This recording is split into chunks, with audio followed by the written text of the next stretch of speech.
तर राम शिंदे यांनी केलेल्या आरोपानंतर रोहित पवार यांनीही पलटवार केलाय. काय म्हटलंय त्यांनी पाहूया.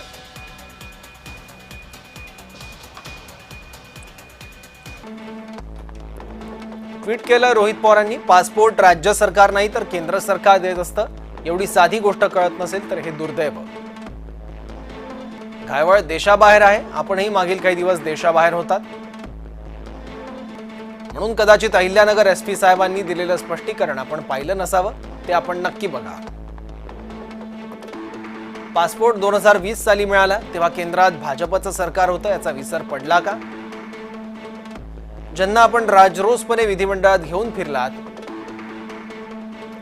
स्वतःच्या प्रचारासाठी ज्यांना संपूर्ण मतदारसंघात फिरवलं, ते जाहीरपणे आपले चरण स्पर्श करतात.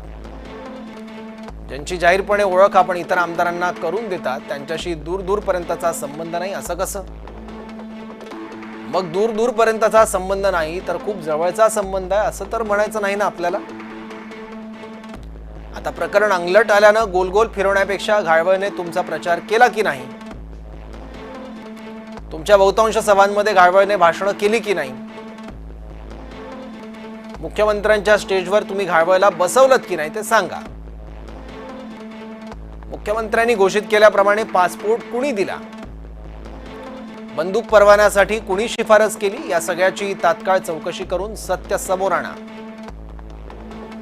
सरकार तुमचं आहे तर मग घाबरता कशाला, असं रोहित पवारांनी म्हटलं.